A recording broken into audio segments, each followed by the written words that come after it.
E aí pessoal, tudo certo? Aqui quem fala é o Christian e hoje a gente vai falar um pouco sobre gravitação. A gente vai discutir por que os corpos caem.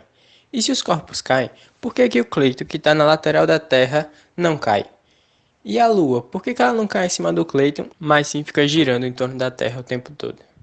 Além disso, vamos falar sobre os satélites artificiais que circulam a Terra e como é possível que objetos tão grandes sejam lançados a alturas tão altas e permaneçam lá por anos e anos. Para começar a responder essa questão, a gente precisa voltar lá para a Idade Antiga e estudar um pouquinho sobre a mitologia greco-romana. Antes do domínio dos romanos, a Grécia tinha sido dominada pela Macedônia e passava por maus bocados, porque toda a cultura que eles tinham desenvolvido era ignorada pelo seu novo povo dominante. Assim, a cultura grega foi sendo esquecida ao longo do tempo. Porém, quando Roma dominou a Macedônia e, consequentemente, a Grécia, parte dessa cultura foram inseridas de volta na sociedade, e coisas como, por exemplo, o culto aos deuses foram inseridas no dia a dia dos romanos, só que com uma carinha um pouco diferente.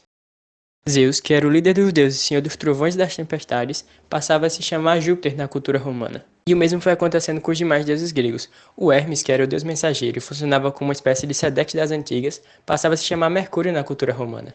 Mas aí você pode estar se perguntando, o que é que isso tem a ver com a gravitação? Então, você já deve ter percebido que Júpiter e Mercúrio são nomes de nosso planeta, certo? Isso acontecia porque os romanos, quando iam estudar o céu, viam aquela imensidão gigante e pensavam que um lugar tão grande só podia ser o lar dos deuses. Ao observar o céu, eles perceberam que existiam pontos brilhantes e fixos que toda noite estavam no mesmo lugar, que eram as estrelas. Porém, eles perceberam também que existiam outros pontinhos não tão brilhantes e de cores diferentes que circulavam pelo céu. Esses pontinhos são os planetas. E já que o céu era o lar dos deuses, eles decidiram dar aos planetas os nomes dos seus deuses de acordo com suas características. O maior planeta visível e o que parecia mais longe ganhou o nome de Júpiter por ser o deus mais poderoso. E o planeta que mais se movimentava só podia ser Mercúrio entregando para lá e para cá suas mensagens. E aí com esse pensamento muito tempo se passou até que a gente chegou no século II d.C., onde foi criado o modelo do geocentrismo. Nesse modelo, idealizado por Ptolomeu, a Terra seria o centro do universo e todos os planetas e o Sol girariam em torno da Terra. Por isso o nome de geocentrismo, geo significando terra e centrismo significando centro. Alguma coisa não parecia certa. Nem todos os planetas que deviam fazer uma órbita circular em torno da Terra o faziam, como é o caso de Mercúrio, que era representado pelo deus mensageiro, que em vez de fazer um caminho circular ao longo da Terra, fazia uma espécie de zigue-zague. E aí o tempo foi passando e a gente pula do século II para o século XVI. E nessa época, mais uma vez, havia uma grande influência da religião na sociedade. A religião mais influente era a religião cristã, e para eles fazia muito sentido que a Terra fosse o centro do universo. Afinal, Deus criou a Terra para os humanos, e era muito natural que tudo girasse em torno dela. Porém, questões como o movimento estranho de Mercúrio continuavam a fritar a cabeça dos cientistas da época, o que os levou a continuar estudando o céu e tentar achar uma solução para esse problema. Então foi proposto um novo modelo de organização, agora não mais com a Terra no centro, mas sim o Sol. Esse modelo, proposto por Copérnico no século XVI, dizia que o Sol estava no centro e os corpos celestes giravam em torno do Sol, em órbitas circulares. E por isso o nome de heliocentrismo, onde hélio significa Sol e centrismo de novo significa que está no centro. Esse modelo contemplava bem melhor o movimento dos corpos celestes, embora não tivesse completamente certo, mas isso é uma história para depois. Surge na história um carinha chamado Kepler, no século XVII, que também era um astrônomo. Kepler era um brilhante cientista da época, porém, para estudar os astros era necessário ter um equipamento muito avançado para a época, e esses equipamentos eram fornecidos pelo amigo dele, o Tycho Brahe. Com os equipamentos avançados e as anotações fornecidas por Tycho Brahe, o Kepler, que era um sabidinho, criou 3 leis sobre os movimentos dos corpos celestes, que ficaram conhecidas como as leis de Kepler. A primeira lei, chamada de Lei das Órbitas, falava que a órbita dos planetas era uma elipse e não uma circunferência como se achava antes, e que o Sol ocupava um dos focos dessa elipse. Mas aí você pode estar se perguntando, o que é uma elipse e o que são esses focos aí? Para ver como é o formato de uma elipse, você pode pegar 2 pontos e nesses 2 pontos colocar 2 pregos. Nesses pregos você amarra uma corda grande o suficiente para que ela não fique esticada entre os 2 pregos, como está aí na imagem.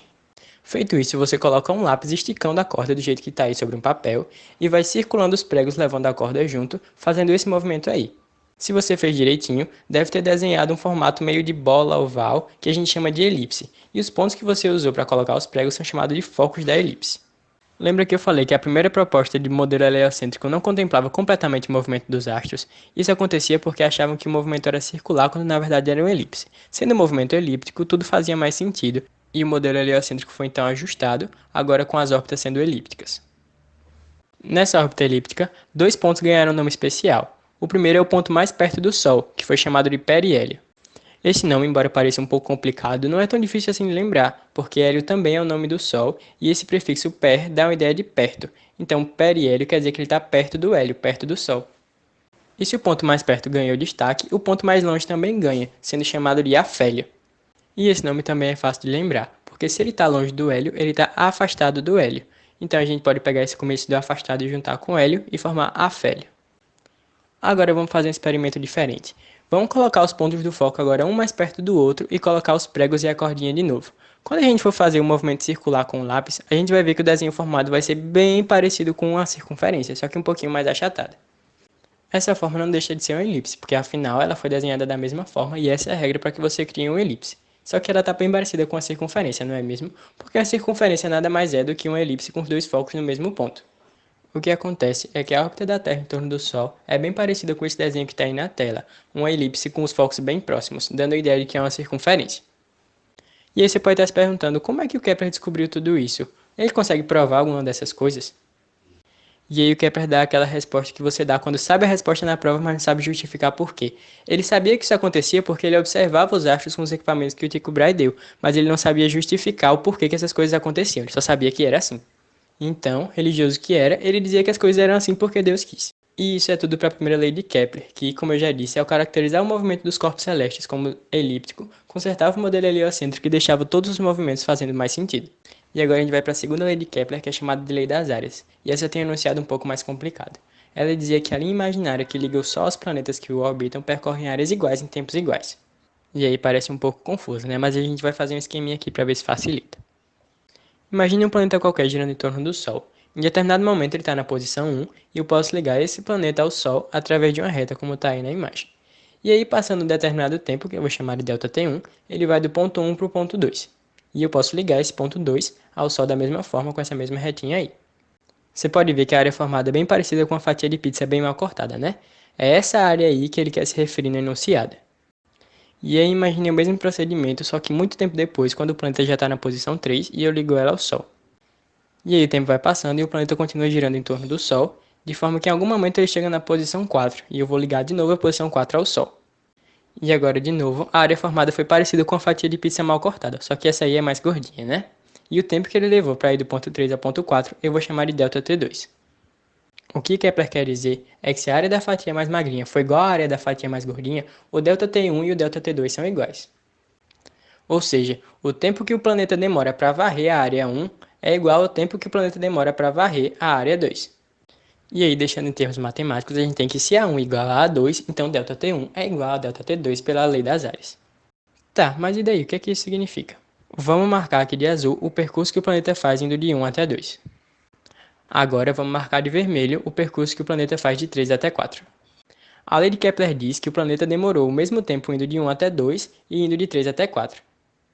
Então você pode ver aqui, como a linha azul é menor que a linha vermelha e eles demoraram o mesmo tempo para percorrer tanto a linha azul quanto a linha vermelha, a velocidade de 1 até 2 é bem menor que a velocidade de 3 até 4. Então, a gente pode concluir que a velocidade perto do afélio é menor que a velocidade perto do periélio. E ainda mais, eles atingem a velocidade mínima quando está passando pelo afélio e a velocidade máxima quando está passando pelo periélio. Ou seja, os planetas giram mais devagar quando estão perto do afélio e mais rápido quando estão perto do periélio. O que, em outras palavras, significa que os planetas giram mais rápido quando estão perto do Sol e mais devagar quando estão longe do Sol. Para os planetas é como se o Sol fosse aquela pessoa que você não gosta muito de encontrar na rua, que quando você está longe você está ali devagarinho, mas quando você passa perto dela você já vai correndo para longe que você não quer ficar perto por muito tempo. E agora, para finalizar a segunda lei, a gente vai ver mais ou menos como é o movimento completo de um planeta em torno do Sol. A gente vê aí na tela um movimento de um planeta em torno do Sol no sentido anti-horário, em que a gente pode perceber que no afélio a representação dos planetas está uma bem pertinho da outra, que quer dizer que ele está com uma velocidade menor. E aí, quando ele vai se aproximando do periélio, ele vai ganhando velocidade, vai percorrendo espaços maiores mais rápido, até chegar no periélio com a velocidade máxima, e depois do periélio ele vai diminuindo a velocidade e os desenhos vão ficando um mais perto do outro até chegar no afélio com a velocidade mínima. Agora, a gente vai para a terceira lei de Kepler, que é chamada de lei dos períodos, que apesar de ser a última lei criada por Kepler, é a mais importante. Ela diz que a razão entre o quadrado do período e o cubo do raio médio da órbita de um planeta é constante. E de novo, a gente pode ver que esses enunciados são um pouco complicados, né? Mas a verdade é que não é tão difícil assim. Esse período, representado pela letra T, é o tempo que um corpo celeste leva para dar uma volta completa em sua órbita. Por exemplo, a Terra leva 365 dias para dar uma volta em torno do Sol, enquanto a Lua demora 28 dias para dar uma volta completa em torno da Terra. Se a gente for um pouco mais detalhista, a gente pode dizer que o período da Terra não é de 365 dias exatamente, mas sim 365 dias e mais um quarto de um dia. E é por isso que a cada 4 anos a gente tem um ano bissexto, que é um ano de 366 dias, porque esses um quarto de dia ao longo de 4 anos formam um dia inteiro, que é esse dia a mais que a gente tem no ano bissexto. Mas voltando para a terceira lei de Kepler, agora a gente vai ver o que é esse raio médio aí que ele está falando no enunciado. O raio médio é a média aritmética entre o raio menor e o raio maior, sendo que o raio menor é a distância do Sol até o periélio e o raio maior é a distância do Sol até o afélio. Em outras palavras, para eu calcular o raio médio de uma órbita, é só eu pegar o raio maior e o raio menor, somar eles e dividir por 2. Mas aí pensa comigo. Então, se o raio menor mais o raio maior é a distância total do afélio ao periélio, o raio médio nada mais é do que a metade da distância entre os dois. Então, o que eu posso fazer para encontrar também é chegar no meio da elipse e ir direto até o afélio ou até o periélio, e aí eu encontro o raio médio. E aí, traduzindo o enunciado da terceira lei para uma fórmula, a gente chega nessa fórmula aí, que é o período ao quadrado dividido pelo raio médio ao cubo é uma constante. O que isso quer dizer? Isso significa que se eu pegar o período da Terra ao quadrado e dividir pelo raio médio da órbita da Terra ao cubo, eu vou chegar a um certo valor constante. E se eu fizer a mesma coisa com Marte, ou seja, pegar o período de Marte elevar ao quadrado e dividir pelo raio da órbita de Marte ao cubo, eu vou chegar no mesmo valor. E isso vai acontecer para todos os planetas que habitam o sistema solar. E tem um detalhe que Kepler não sabia, porque como eu já disse, na época os equipamentos não eram tão avançados. Descobriram que em outras galáxias essa regra também funciona. Dá um outro valor constante, mas o valor sempre vale para todos os corpos que estão habitando esse sistema diferente. Tá, mas o que é que eu ganho com isso aí sendo constante? Imagine o seguinte, você está aqui na Terra e um ano dura 365 dias terrestres. Imagina que eu queira descobrir quantos dias terrestres tem um ano em Marte. Eu posso descobrir isso através dessa fórmula. Se essa divisão é igual para os dois planetas, eu posso igualar uma divisão à outra. E aí, tendo o período da Terra e o raio médio da órbita da Terra e de Marte, eu posso descobrir quantos dias terrestres tem um ano em Marte, por exemplo. Isso vale para qualquer planeta no sistema solar. Então foi essa fórmula que ajudou a gente a descobrir quanto tempo demora para cada planeta dar uma volta completa em torno do Sol. E aí, finalizando a lei de Kepler, a gente vai estudar agora a gravitação universal e discutir, como a gente falou no começo da aula, por que os corpos caem e por que os corpos celestes orbitam o Sol, por exemplo. Quem criou a teoria da gravitação universal foi um cara muito esperto e muito famoso que vocês já devem ter ouvido falar antes, chamado Isaac Newton, do século XVII. Mais precisamente, no ano de 1665, Newton se formava em artes na Universidade de Cambridge, lá na Inglaterra, e planejava continuar com os estudos dele em artes. Sendo que nessa época surgiu uma epidemia de uma doença terrível que era transmitida pelos ratos chamada de peste bubônica lá na Europa, o que levou a Universidade de Cambridge a fechar e a interromper por um tempo os estudos de Newton. Então, com os estudos interrompidos e querendo fugir da doença, Newton foi para o interior onde ele foi criado e passou lá 18 meses. E aí, com esse tempo todo livre e imerso na natureza, Newton não parava de pensar sobre como o universo e a matemática funcionavam, o que levou ele a desenvolver teorias importantíssimas que a gente usa até hoje, referente a esses dois quesitos. Algumas delas são o binômio de Newton e a gravitação universal, sendo essa gravitação universal que a gente vai falar agora. Antes de Newton, acreditava-se que a lei que fazia os corpos caírem e a lei que fazia os corpos celestes orbitarem um em torno do outro eram leis completamente diferentes causadas por coisas diferentes, ou seja, a Terra tinha suas leis e o espaço tinha suas outras leis. E aí, num dia bem calmo, sem vento, Newton estava descansando sobre um pé de maçã, pensando sobre o magnetismo e o universo. Ele pensava, meu Deus, se os planetas estão girando em torno do Sol, o que é que não faz eles irem embora? Por que eles continuam girando em torno do Sol? Será que o Sol funciona como um ímã para os planetas? E aí do nada, puf, o cara lá brisando tranquilo, quase cochilando, aí do nada caiu uma maçã na cabeça dele. Normalmente a pessoa ficaria triste com o galo que levou, né? Mas isso aí levou o Newton a pensar, meu Deus, não tem vento nenhum para empurrar essa maçã para cá, não tem nada puxando ela para cá, por que que ela caiu na minha cabeça? E aí foi que ele pensou, será que essa maçã está sendo atraída por outra coisa? Será que a Terra funciona como imã para essa maçã, assim como o Sol funciona como imã para os planetas? E foi aí que ele criou a teoria da gravitação universal. Essa teoria diz que basicamente todos os corpos que têm massa atraem um ao outro através de uma coisa chamada atração gravitacional. E ele concluiu que os objetos caem quando são lançados aqui na Terra porque a Terra está atraindo esses objetos. E os planetas não vão embora, ficam girando em torno do Sol, porque o Sol está atraindo esses objetos para perto dele. E foi por isso que ele chamou essa teoria de gravitação universal, porque esses dois fenômenos não acontecem por motivos diferentes, mas sim por um motivo só, que é a atração gravitacional entre os corpos, que funciona para os dois casos como se fosse um só, um universo. Falando da atração em si, ele falou que dois objetos dotados de massa m1 e m2, separados por uma distância d, são atraídos um ao outro por uma força igual, chamada de força gravitacional. E essa força gravitacional dependia tanto das massas dos objetos quanto da distância entre um e outro.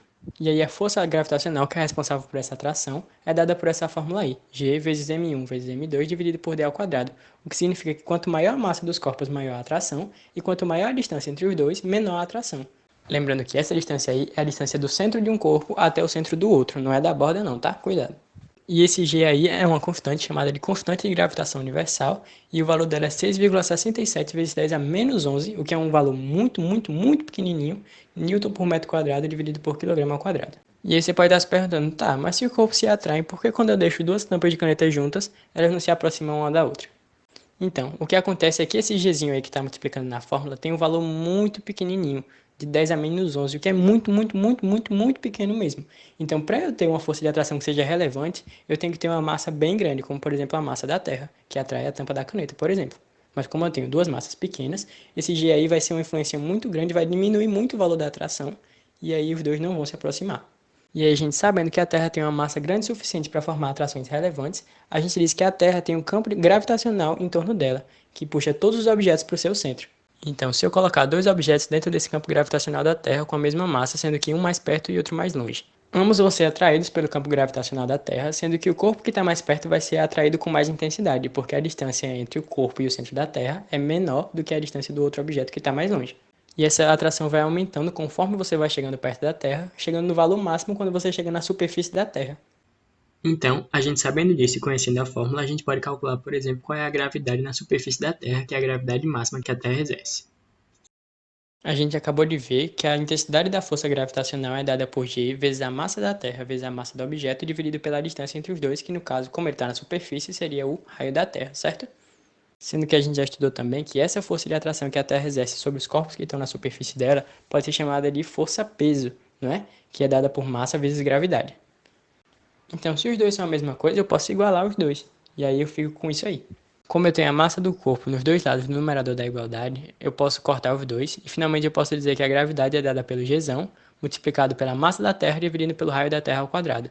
Então, a gente já tem o valor de Gzão, que é dado pelaquela constante que a gente já falou o valor, e agora falta a gente descobrir a massa da Terra e o raio da Terra. Com uma rápida pesquisa no Google, eu descobri que a massa da Terra é de aproximadamente 5,97 vezes 10 a 24, o que é um nível de grandeza muito grande mesmo, quilos. E o raio da Terra é de aproximadamente 6.371 km, ou 6.371.000 metros. E aí, colocando esses valores na fórmula e fazendo a conta aqui de cabeça, eu descobri que dava 9,80 metros por segundo quadrado a gravidade aqui na superfície da Terra. O que é o que a gente costuma usar nas questões, né? Ou 9,8 ou 10, que é para facilitar as contas. E é claro que eu não fiz essa conta de cabeça, né? Eu fiz na calculadora. E eu poderia usar essa fórmula de outras maneiras. Por exemplo, digamos que a questão me dá a gravidade da Terra e a massa da Terra. Se eu jogar nessa fórmula, eu poderia descobrir, por exemplo, o raio da Terra de uma maneira muito rápida, o que seria muito bom, e por isso que essa fórmula é bem importante. Agora vamos aí para a seguinte situação. Eu tenho a Terra e aí atrás está o Monte Everest. E digamos que eu subi ele e eu quero jogar uma pedrinha e ver até onde eu consigo fazer ela chegar. Então eu vou e faço um lançamento horizontal com a velocidade inicial V1. E aí eu vi que ela alcançou um ponto ali que eu achei que eu poderia jogar mais longe. Aí eu desci o Monte Everest, fui para casa, comi um feijão e voltei. E aí eu voltei me sentindo mais forte e joguei de novo agora um lançamento horizontal de novo com a velocidade V2 e fiz a pedrinha chegar um pouco mais longe. Não satisfeito, eu fui para casa, malhei um pouco, fiz bastante exercício e queria superar essa marca aí e joguei com a velocidade maior V3. E aí usei toda a minha força, não tinha mais de onde tirar e ela acabou chegando aí, o que foi bem longe. Mas eu pensei, o que é que será que aconteceria se uma pessoa mais forte que eu jogasse com muita força mesmo? E aí eu liguei para um amigo meu e chamei ele para me ajudar. Tá aí o Batman e falei, Batman, jogue com toda a força que você tem esse seu morceguinho de ferro aí e veja o que é que acontece.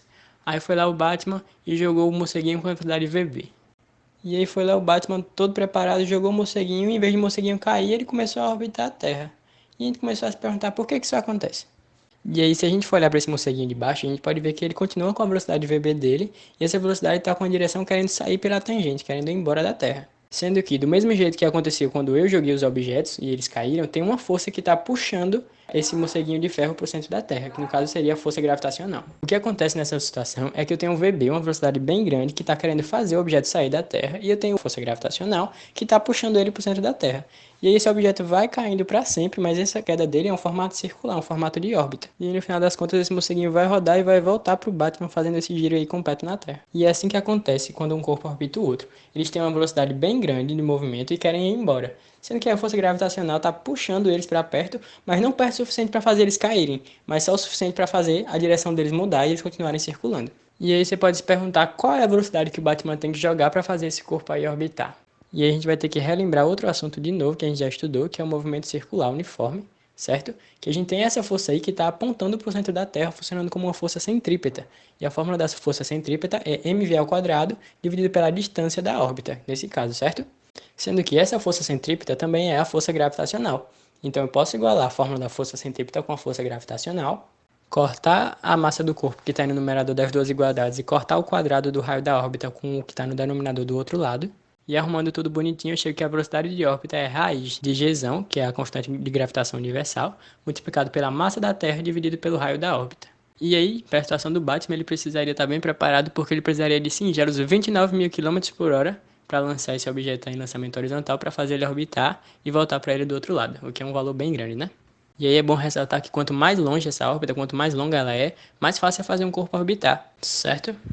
E existe outra velocidade que é a velocidade de fuga, que é uma velocidade maior que a velocidade de órbita, e ela significa que se eu jogar um objeto, ele vai embora, e ele não volta, nem fica perto, nem cai. Por que isso acontece? Porque eu joguei ele com tanta velocidade que a força gravitacional não vai ser suficiente nem de trazer ele para o chão, nem de ao menos manter ele por perto, ele vai embora e escapa topado. E aí agora, para finalizar a nossa aula, a gente vai estudar sobre satélites artificiais, que são esses satélites que são lançados pelo homem na órbita da Terra, que ficam circulando e servem para um monte de coisa, como por exemplo mandar o sinal do celular, mandar o sinal para a antena parabólica da sua TV, o sinal de internet e outra infinidade de coisas, sendo muito importante nos dias atuais. E aí, primeiramente, a gente vai ver como é que a gente faz para lançar um satélite em órbita.